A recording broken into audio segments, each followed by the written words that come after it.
It's a great honor for me to be here at the Empire Club of Canada today, which is arguably the most famous and historically relevant speakers podium to have ever existed in Canada. It has offered its podium to such international luminaries as Winston Churchill, Ronald Reagan, Audrey Hepburn, the Dalai Lama, Indira Gandhi, and closer to home, from Pierre Trudeau to Justin Trudeau. Literally generations of our great nation's leaders, alongside with those of the world's top international diplomats, heads of state, and business and thought leaders.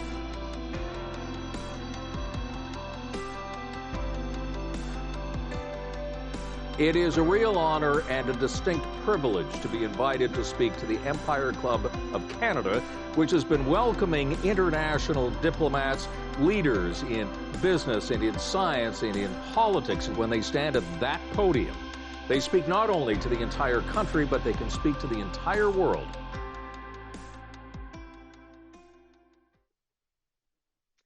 Good afternoon, fellow directors, past presidents, members, and guests. Welcome to the 117th season of the Empire Club of Canada. My name is Antoinette Tumilo. I'm the president of the Empire Club of Canada and your host for today's virtual event on How Can Canada Build Back Better? The OECD's advice featuring Angel Gurria, OECD Secretary General. Before we get started, I want to take a moment to recognize our sponsors who generously support the Empire Club and make these events possible. Thank you to our lead event sponsor, the Boston Consulting Group, and our supporting sponsor, Trinity College, the International Relations Program. I also want to thank our season sponsors, the Canadian Bankers Association and Waste Connections of Canada, and our event partner, BBC and livemeeting.ca, for webcasting today's event. Now, for a few logistical items. First, if you're finding your internet feed is slow, please see below and click the Switch Streams button. And if you are experiencing technical difficulties, don't hesitate to press the Request for Help button. Our team will be more than happy to assist you. It is now my pleasure to call this virtual meeting to order. I would like to welcome Michael McAdoo, partner and director at BCG, who are our lead sponsors today. Mr. McAdoo will introduce our speaker today, but before I turn it over to him, he would like to share a short video with you. I also want to remind everyone on this call that this is an interactive event, so we encourage you to take advantage of the question box to the right of your screen and let us know what's on your mind. And if you have any questions for Mr. Gurria, we will save some time at the end for Q&A. Now for the video and Mr. McAdoo's introduction.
Thank you very much, Antoinette. That short video gives you all a sense of BCG in the world. But before I introduce our guest, just a few words about BCG in Canada. We serve many of Canada's top businesses, in addition to companies across North America and globally. We have some 400 people in our 3 offices, Toronto, Montreal, and Calgary. That would all be pretty standard for a consultancy like ours, but there are a few things that make BCG in Canada special. First, we have the Centre for Canada's Future. This is a permanent think tank within BCG that is constantly looking for creative solutions to public policy problems. in areas of national concern such as climate change, digital connectivity, energy, and infrastructure. This carries on a long tradition begun in Canada by our late managing partner, David Pico, back in the 1990s, and relates to similar work that BCG does in other places around the world. Secondly, the global leaders of two of our key financial services practices are based right in Toronto. Killian Burtz leads the worldwide financial services practice, and Tawfiq Hamoud leads the global principal investor and private equity practice. Finally, and this is where I come in, our worldwide practice on global trade and investment is co-led by myself and Marc Gilbert, both based in Montreal. We lead a team of permanent members in Boston, London, Johannesburg, and Singapore from right here in Canada. So when you put all that together, there are a lot of people in Canada within BCG working on topics of interest to our guest of honor today. Angel Gurria is completing his third 5-year term as leader of the OECD, an organization that plays a vital role in ensuring, as its motto says, better policies for better lives. Senor Gurria is no stranger to Canada, as he was Mexico's foreign minister for the final phases of the NAFTA negotiation in 1994 and oversaw the entry into service of this very important trade agreement on which businesses, workers, and consumers in all our 3 countries rely every day. His legacy at the OECD will be lasting and can be thought of along 3 broad themes: enlargement, partnership, and engagement. Enlargement by making the organization more global and more relevant. Countries that became full members during his tenure include Chile, Colombia, Estonia, Israel, Latvia, Lithuania, and Slovenia. Partnership has been about working closely with key economies that are not members of the OECD, or at least not yet. And here I would include Brazil, China, India, and Indonesia, among many others. And engagement is about how the organization has interfaced with other key forums and institutions in the international economic system. This includes the G20, the G7, and many others. More specifically, under his watch, the OECD has led major efforts on international tax reform, on governance frameworks for anti-corruption and other fields, developing new growth narratives that promote the well-being of people in all of our human diversity, implementing the Paris Agreement on climate change, and accelerating the adoption of the UN Sustainable Development Goals. Senor Gurria has also had the fortune or misfortune of leading the OECD through 2 major world crises, namely the financial crisis of 2008-9, and now the ongoing COVID-19 pandemic and its devastating human and economic consequences. In each of these crises, the OECD has been critical to providing thought leadership on policy and essential information analysis to guide businesses and policymakers. I would say that if the world economy has had a guardian angel for the past 15 years, it certainly has been our guest, Senor Gurria. Today, he'll provide his thoughts on the global situation and how Canada can build back better as we come out of this crisis. Senor Gurria, bienvenido al Club Empire de Canada, and the floor is yours. Thank you very much, Michael.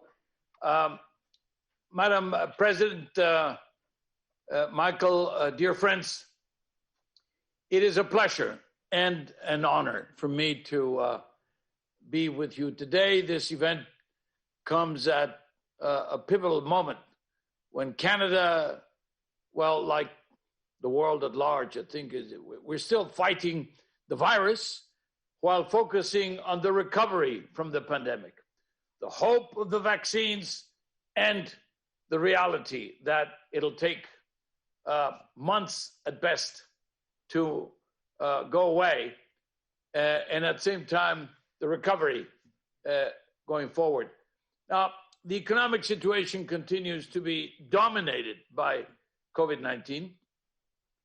Let me start with a global outlook, where I'm pleased to say that we have some good news.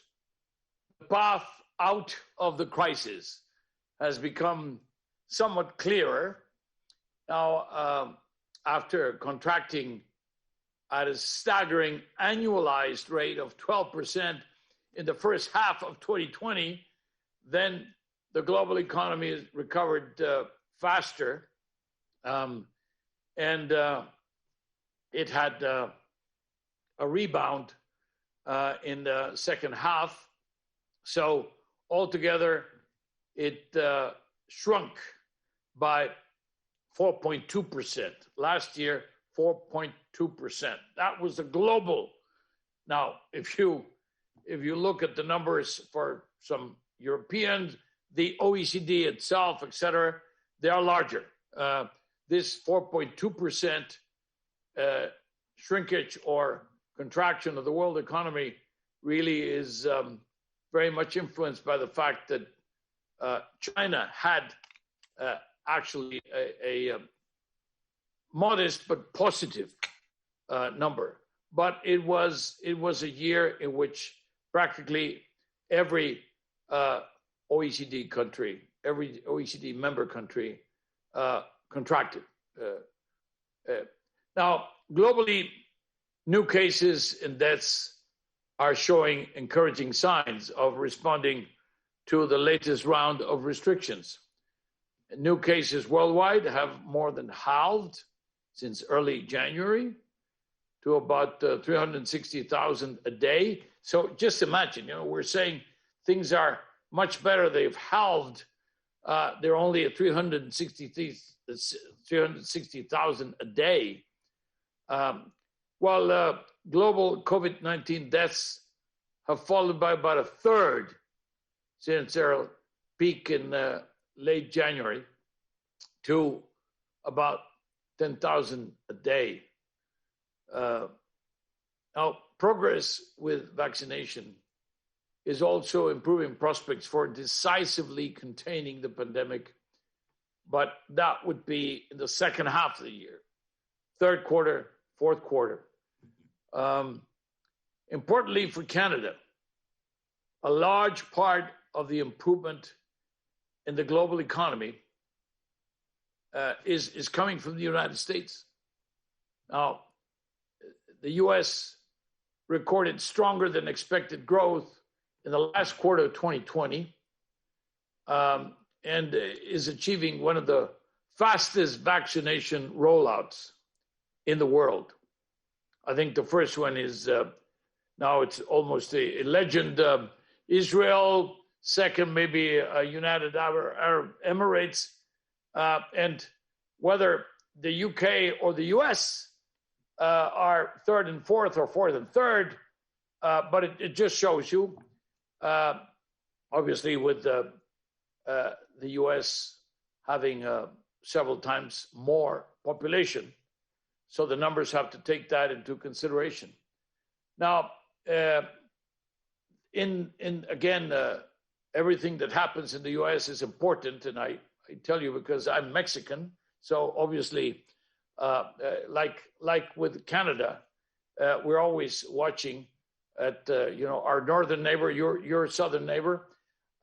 In the new administration's planned $1.9 trillion fiscal package would add a substantial additional growth impulse, and it would have positive spillovers for Canada. Nevertheless, we are by no means out of the woods yet. The central scenario of our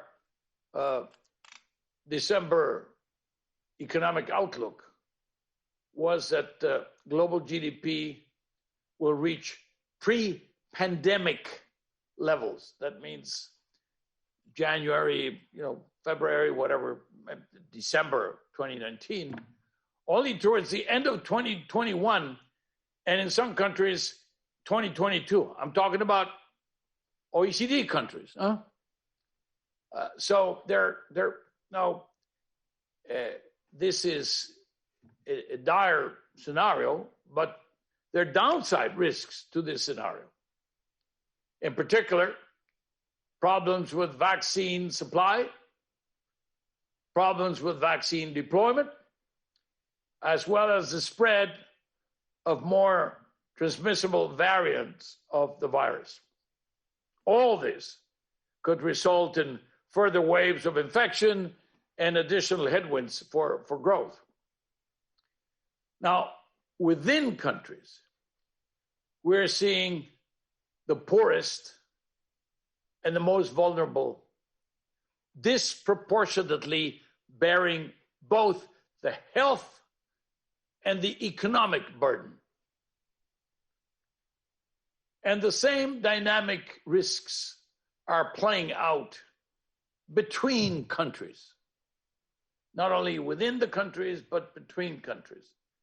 Poor countries lag in vaccine deployment. This has to be addressed.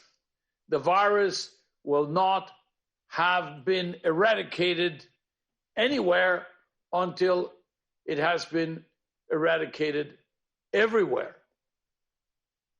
The better the deployment of vaccines in all parts of the world, the smaller the risk that new, more dangerous, vaccine-resistant variants will emerge. Now, Canada has weathered the pandemic relatively well. Per capita fatalities to date are below those of 26 other OECD countries. We have 37 members, and compare particularly well to the rest of the Americas.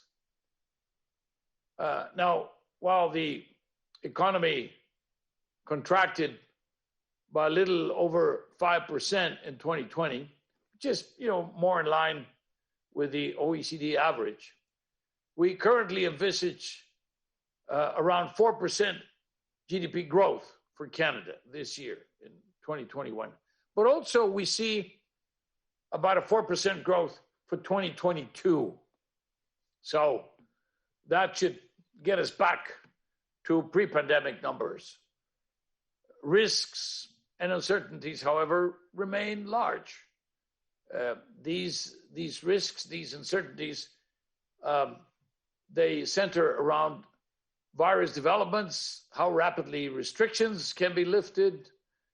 It also remains unclear how fast consumer confidence will rebound, how quickly households may spend the substantial savings that many have accumulated during the lockdowns. And, well, what can Canada do now to emerge strong from the crisis? So let me make a few comments on this. Some are based on the OECD's forthcoming economic survey of Canada. We will publish this in March, so next month. And some are from just the observations and the measurements and the comparison from worldwide observations.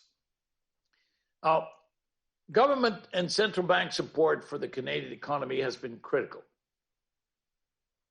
The fiscal impulse in 2020 is estimated to have been up to 15 percentage points of GDP. 15% of GDP. Oh, this is one of the largest among OECD economies. Now, while the economy remains fragile, priority should focus on ensuring that fiscal policy helps households and helps businesses to recover from the crisis. And a key challenge here is to provide enough support, but for long enough, while at the same time facilitating structural shifts created by the pandemic. Now, this is a very elegant way of saying there may be many enterprises, many sectors which are going to be suffering a lot of strife, but in some cases it's inevitable, therefore the transformation should start as soon as possible. As in other economies, we expect the long-lasting economic impact to be concentrated in some sectors: hospitality, entertainment, travel, the tourism sector in general, and of course all the thousands, millions of SMEs associated with this sector or with these sectors. Now this will be echoed in the job market. with a proportionally larger impact on youth and other workers in low-paid jobs. Why? Well, because there is a high incidence of these youth and low-paid jobs in these sectors, which are the hardest hit: the hospitality and tourism, and SMEs. It will therefore be important to focus on hiring and to adapt the support for job seekers and recruiters. Some sectors are doing well. Some others are suffering. Therefore, public employment services can play a very important role in helping workers find new employment, either in a different company in the same sector, but sometimes they're going to have to migrate from their sectors because the whole sector is suffering. And therefore, the employment services can assist both the employees that are being displaced, but also the employers of those sectors that are growing with their recruitment efforts, or those sectors that are recovering faster. Businesses will also require support to tackle debt burdens and adapt to the post-COVID economy. In this context, Canadian business insolvency procedures should perhaps be re-examined to ensure that viable businesses running into difficulty have an opportunity to make it, have an opportunity to recover.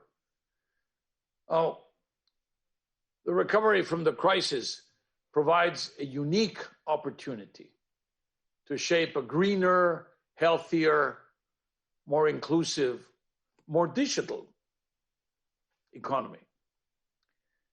The pandemic is hitting young firms hard. This makes investment in low carbon technologies less likely. And therefore, Canada should act against this risk by, quote unquote, greening stimulus and public investment programs, and by providing long-term policy signals that help sustain investment in low carbon technologies.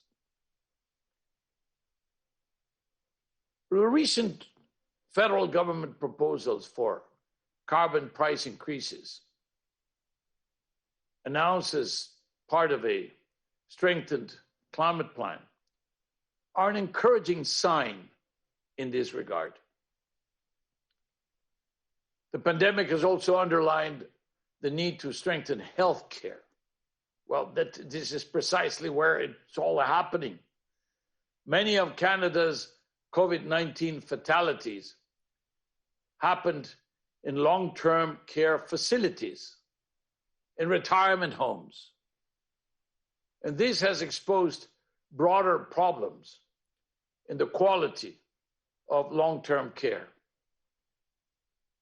Now, the pandemic has also revealed other problems, including the downsides of pharmaceuticals not being included in national public health coverage and Canada's limited provision for sick leave compensation.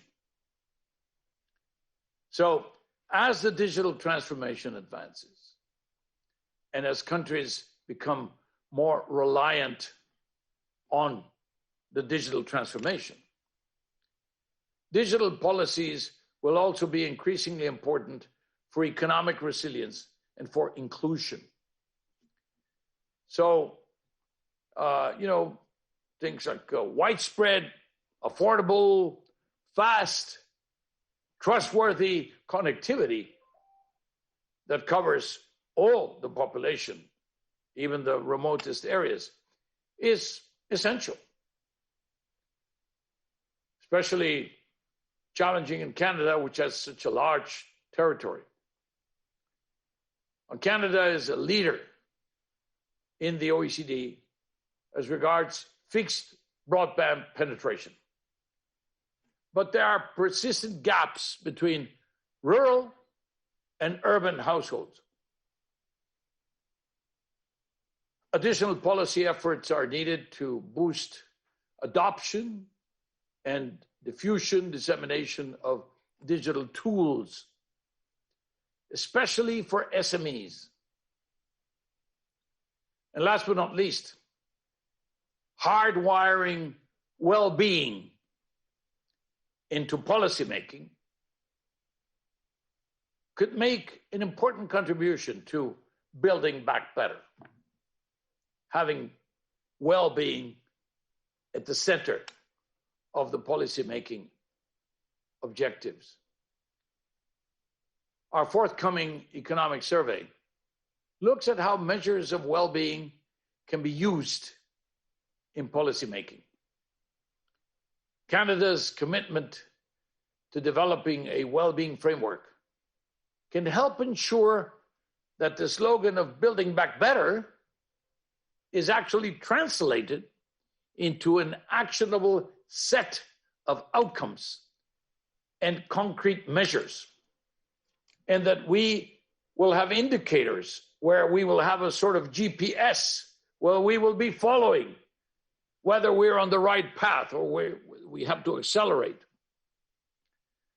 So, dear friends, I mentioned before that we were at a pivotal moment.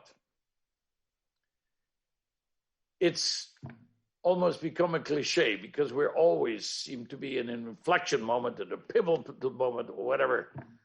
If there's ever been a pivotal moment, I think this one can really legitimately be called as such.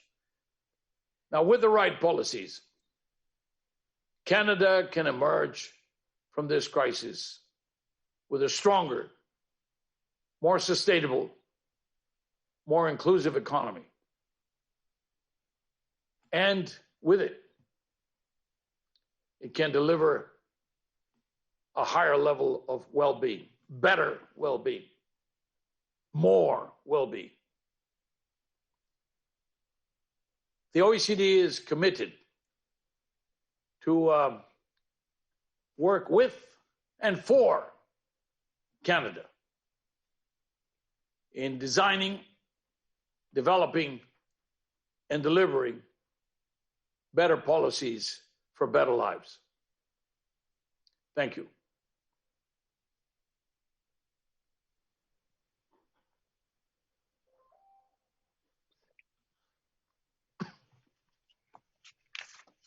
Thank you, Angel. Those were very encouraging words for all of us as we live through this pivotal time, as you call it, and many love to call it our new reality. You've been at the OECD through some very trying times, and as Michael mentioned, you first arrived in 2006. Can you share with us how the OECD has changed and what your greatest accomplishments have been to date? Well, in terms of change, I would mention the global financial crisis of 2008, which really started to develop in 2007. I remember being in Jackson Hole in the meeting of central bank governors, and one of the governors of the Fed read a letter that had been sent by another governor of the Fed, but the other governor was very ill, could no longer attend. And basically, this 2007, they said everything that was going to happen the next year. And of course, everybody says, well, this is like Cassandra, this is not going to happen, never going to happen, etc. Well, and actually, he had written a book already 2 or 3 years before, precisely describing what was going to happen. Well, the next year, unfortunately, it happened. And then we had the global financial crisis, and then it went from the US to the UK. You started looking at all these queues outside banks to withdraw money. You know, this is like from the 1930s or something like that, Northern Rock. And then it crossed the Atlantic first, then it crossed the Channel. And then it got to mainland Europe, and you know the story. That marked the next few years in terms of economic policy, environment policy, social policy, employment policy, skills, everything, all sorts of, because we had this shock after what was it called? I think the Great Normality or something like that. It was a long period of quiet.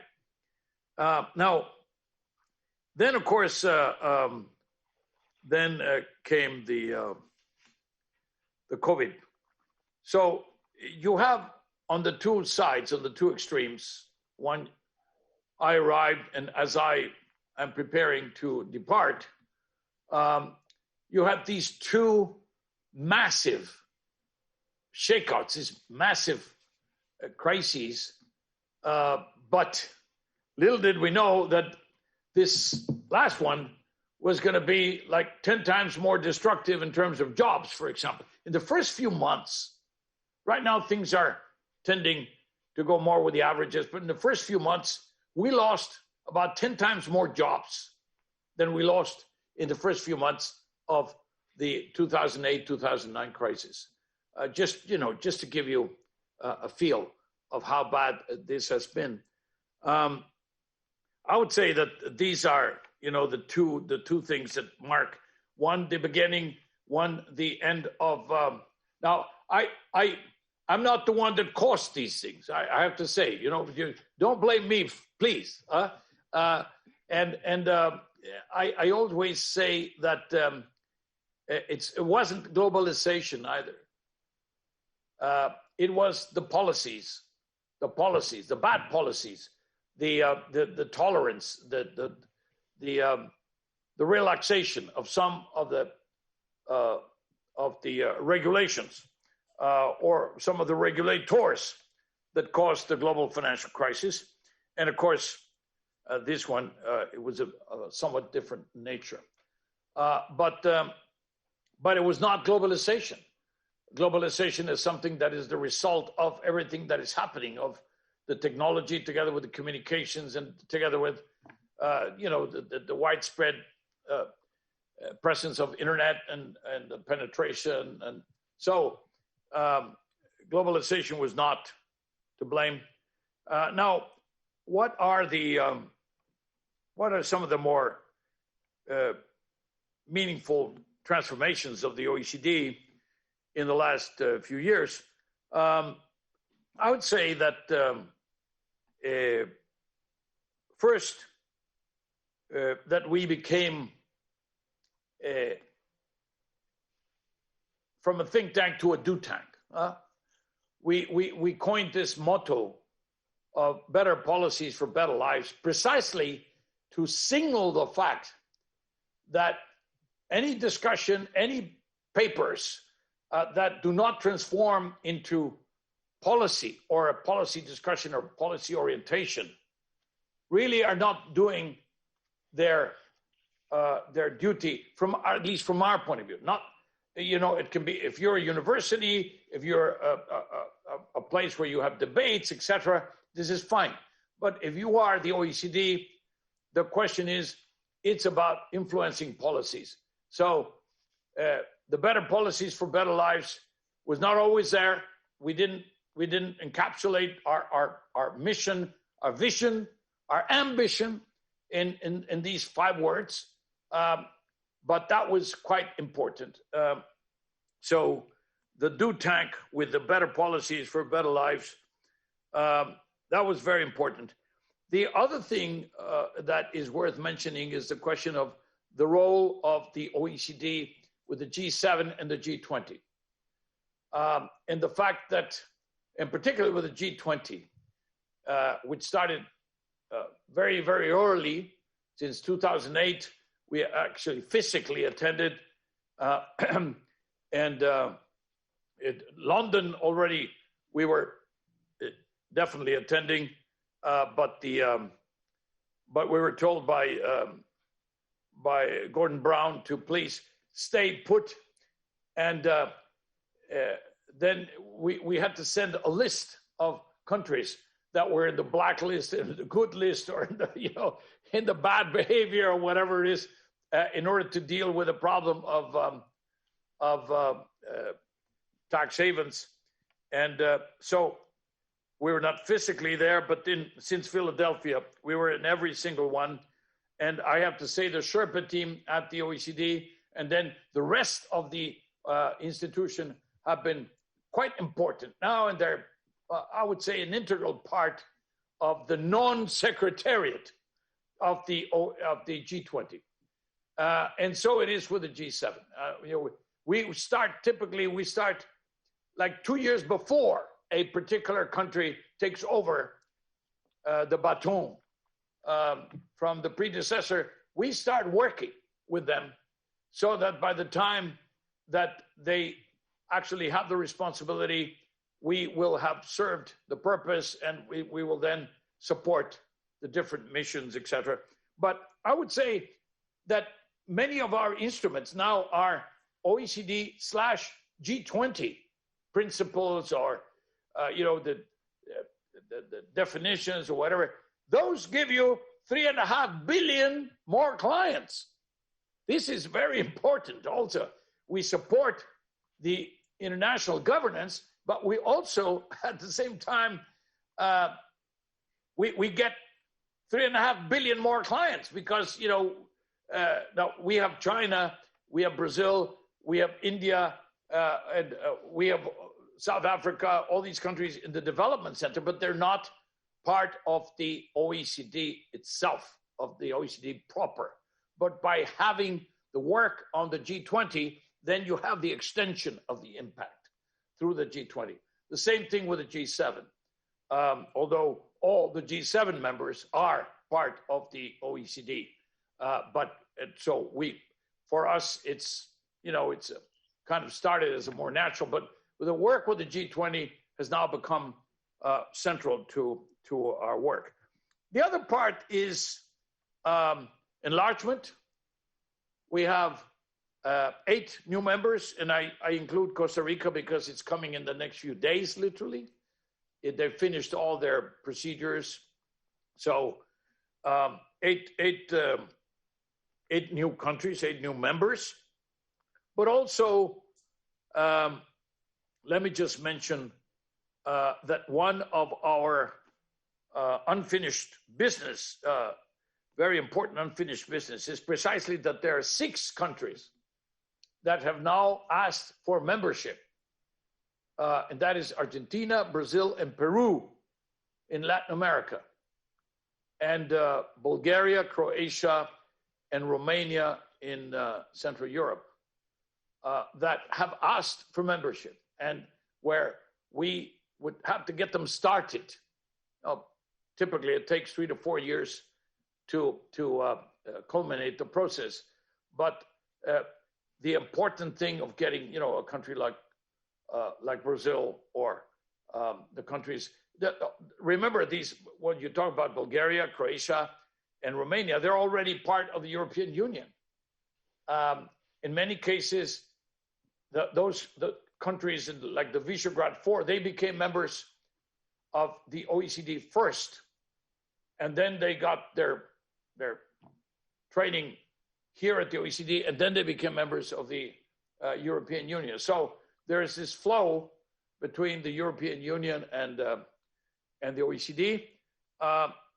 So those are some of the more things that are important. And I would close with a fairly straightforward issue, and that is we have become people-centered. We have become not growth-centered, but we've just growth for the purpose of well-being, productivity for the purpose of greater well-being, more education for the purpose of more well-being.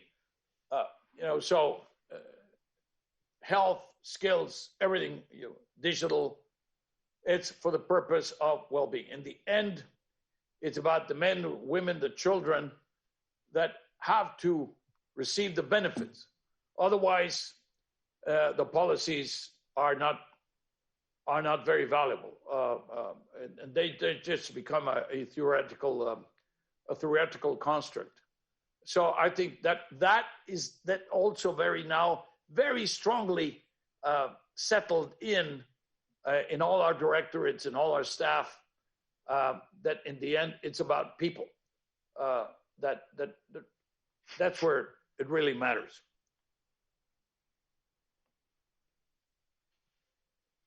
Thank you. If we can zero in on, Canada's economic policy choices, you talked about, the U.S. unleashing its $1.9 trillion package. Wondering how much fiscal stimulus does Canada need from its federal government, and for how long, and for what? Especially given what the U.S. is doing. And you mentioned in your discussion that we should benefit from the $1.9 trillion that the U.S. is unleashing. So if you can give us a little color around that and your thoughts around that, please. Well, first of all, as I mentioned, Canada has already applied stimulus. Canada has already dedicated the combination of, let's not forget the central banks and the Fed, the Central Bank of Canada, the ECB in Europe, the UK Central Bank, the Bank of England, the Bank of Japan, both in 2008, 2009, because you have to see this as a continuum. And then right now with the pandemic, the central banks have played a crucial job, a crucial role, because they maintained the system, they provided the liquidity, they gave loans to the banks, they lowered their conditions and requirements for liquidity, and they lowered their costs also. They allowed, and in many cases, in the last instances, they, especially now with the COVID, they went beyond that, and then they started even supporting the private sector, film companies in the private sector, not just the banks or central bank, but also buying paper from some of the private sector companies. Now this is fine, except it's not enough because it's limited in terms of where it is that you can interact, and also the types of policies that you can make, and then because it did not for the type of 2008-2009 crisis, okay, it was mostly in the financial sector. It was about banks. It was about companies receiving credit from banks, etc. But in 2020, it was about the pandemic, and then immediately paralyzing whole sectors of the economy. The moment it got to a particular place, a particular city, a particular region, etc., it stopped cold all the economic activity. So what has happened now is that you have had to support the consequences of that, which are the unemployed, the SMEs that are needing liquidity, the guarantees, because the banks, the central banks may give liquidity to commercial banks. Commercial banks may or may not want to lend or roll over loans. It'll depend on whether they can get the money back. And of course, now with the guarantees that in many cases governments have, and here I'm talking about more generally, not just about Canada, that makes it possible. You have the liquidity, and then you have the rollover of the loan, and then of course you have the guarantee, which reduces or in some cases eliminates the risk of the bank. So it makes it possible for the whole thing to work for at least a while longer. Now, this is what I would call the immediate tools. Here, I would only say, and again, I've been repeating this all the time, but please, let's not withdraw this support too soon, because we already know what happened. In 2008, 2009, we withdrew the support that was provided to the economy too soon. And by doing that, before the recovery was fully ongoing, was strong enough, then what happened is that we weakened the recovery, and then the recovery started to slip back, and sometimes to get into other bouts of very low growth or flat growth. And then, of course, we made it worse because we started with the question of the trade tensions, and already we were looking at a more optimistic view, and then the trade tensions started, and that stopped the growth because it created uncertainty, and the uncertainty killed the desire to invest. People said, "I'll wait until there's a clearer skies." And of course, what is growth if not the result of the investment of the last year, of the year before? If in a crisis, normally you have, or in low growth periods, etc., you have people become very careful with their consumption. And then you had very flat negative investment that again exacerbated. So all this was happening before a pandemic, and now the pandemic hit. So what to do? As I said, don't take away the stimulus too soon, too fast. There is the Canada Recovery Benefit. There are the Canada Emergency Response Benefit. There are a number of instruments. Then there are some instruments that are focused on the youth, etc. I would say make sure that all of those instruments are used to the greatest possible extent, are used in full, but also that they are very well targeted. That is now becoming very critical in this second round of support. Because in the first round of support, well, some newspapers said it was helicopter money, but basically that was the only thing you could do.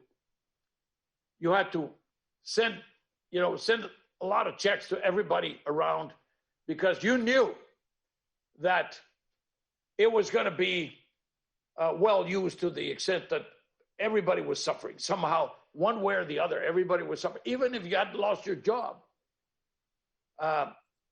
there was attrition Now, the question is, it has to be more targeted. It still has to be big. Now, I'm all for this go big in the case of the United States. And not only because it will help Canada and hopefully Mexico also, but also because I think that is needed in the United States, very much needed. But the question is, the targeting now has to be more specific. And then, what is the world going to look like going forward? It is going to be more digital, inevitably.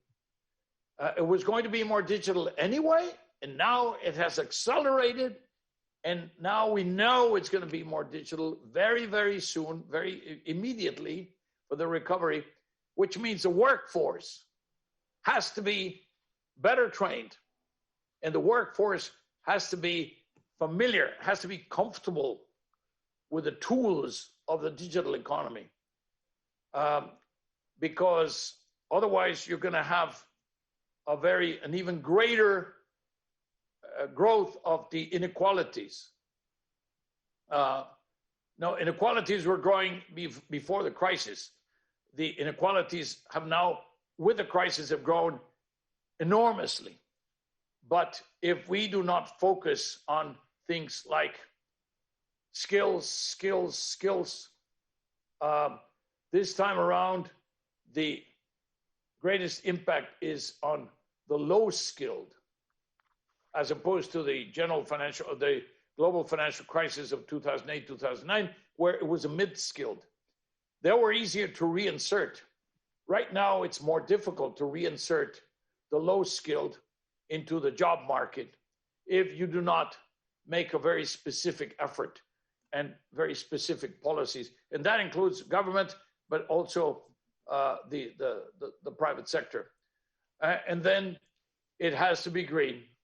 It has to be green. It has to be greener. And we left too many people out. So it has to be more inclusive. Otherwise, remember, before the pandemic, we were having explosions. We were having fires all over the world in many countries, which were considered stable. Suddenly, surprise, people going to the streets, demonstrations. Why? Because there were too many people that had been left out.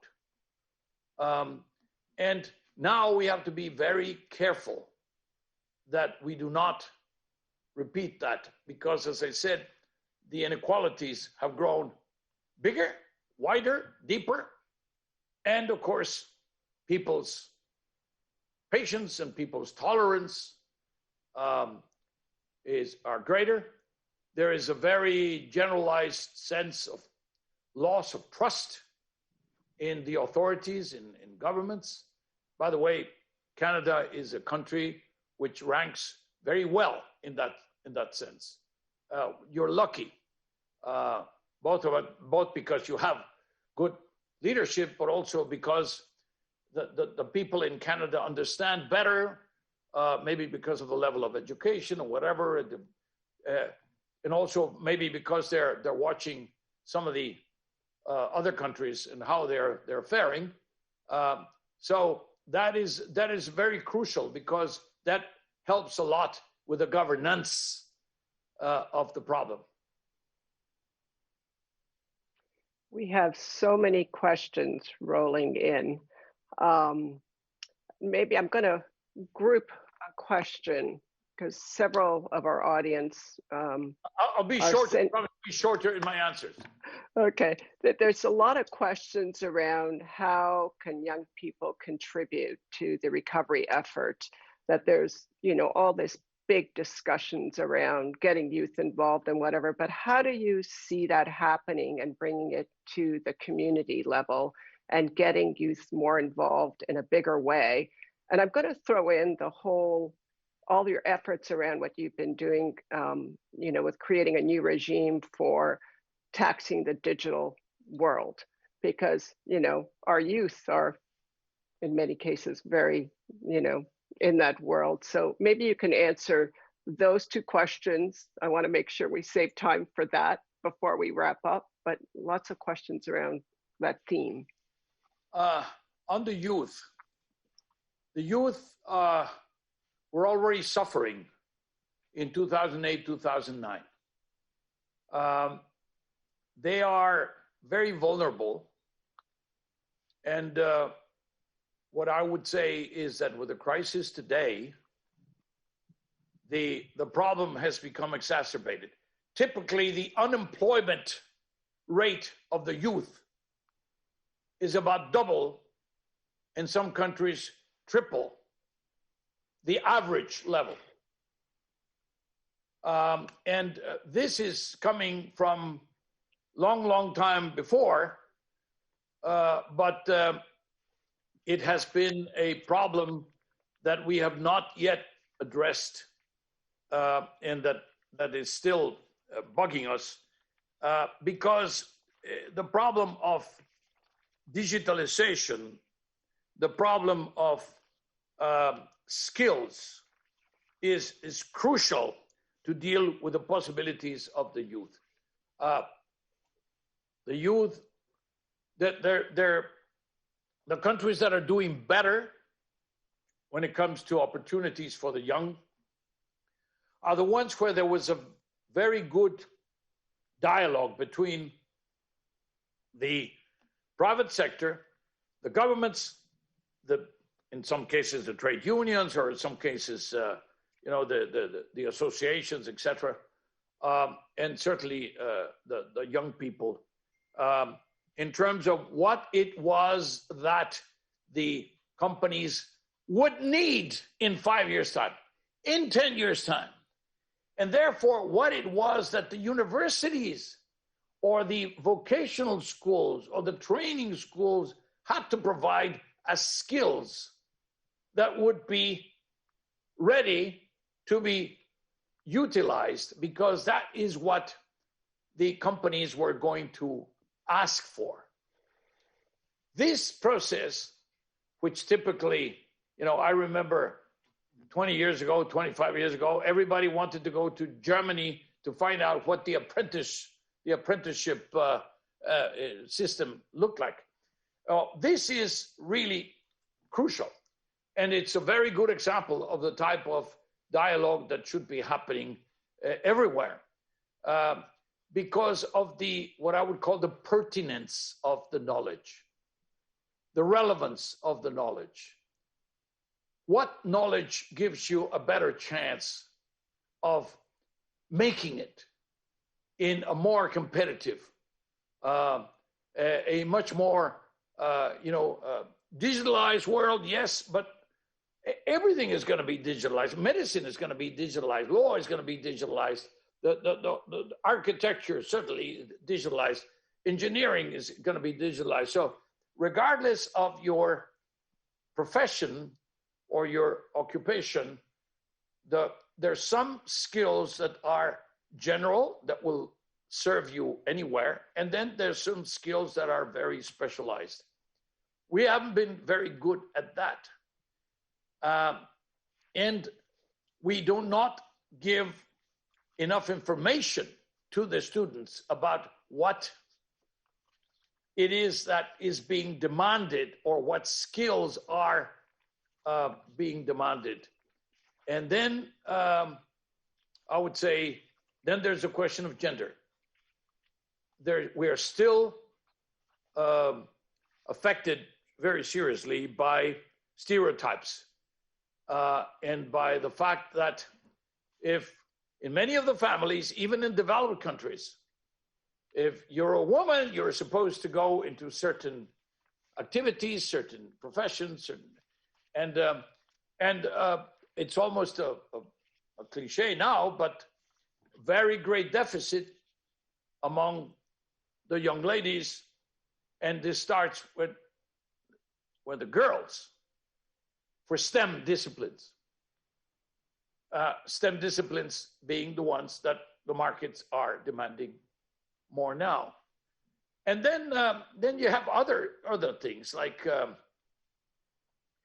when you talk about gender, the fact that today 75% of the workforce in the front lines of the pandemic are women, and that we not always, in fact, often do not take into consideration the fact that they are women. They're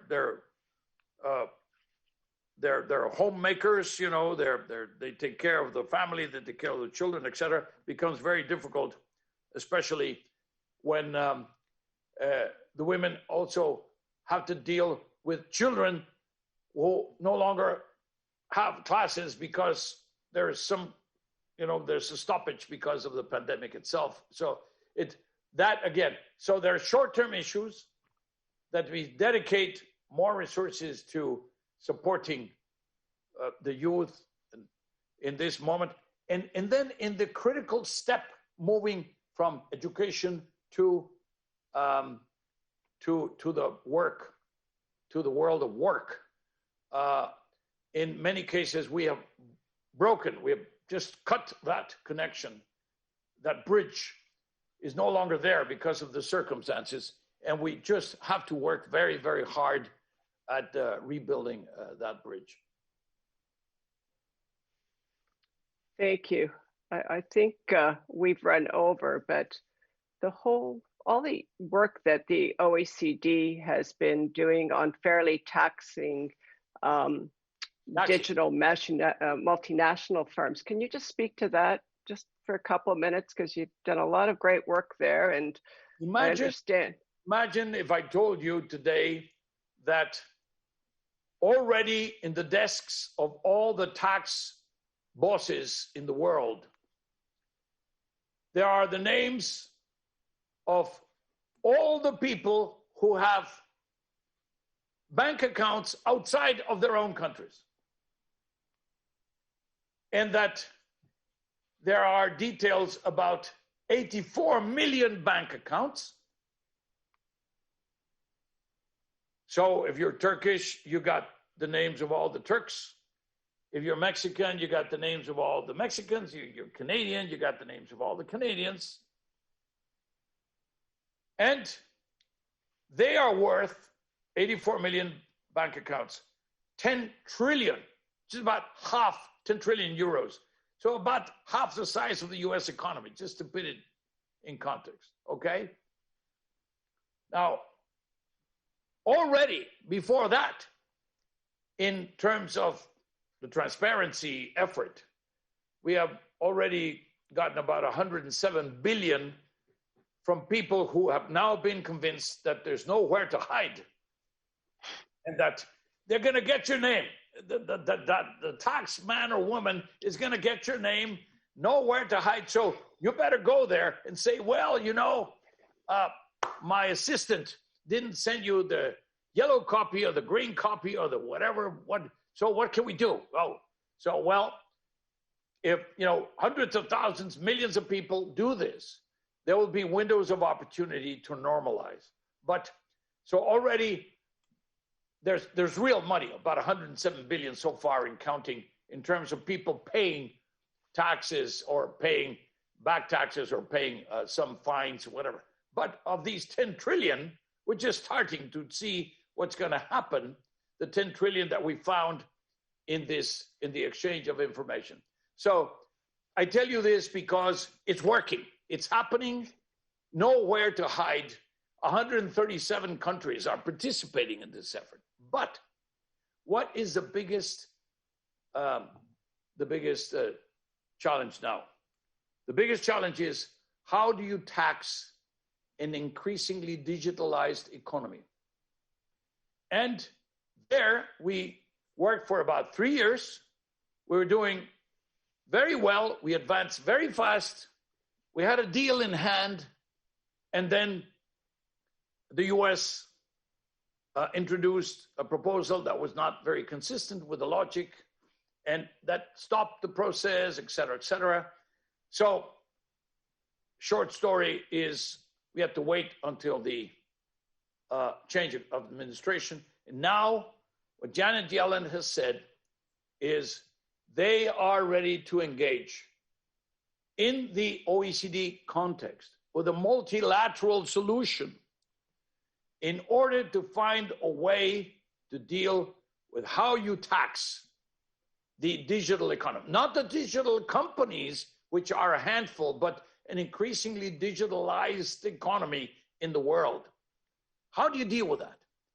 And it has two pillars. The first pillar is how do you deal with the digital economy itself. The second pillar is a minimum tax, which would apply across the board, and which is pretty much, it's consistent with the so-called GILTI, G-I-L-T-I part of the US tax reform, and therefore supported by the US. So it's been a very, very big and welcome change. Now communications are happening.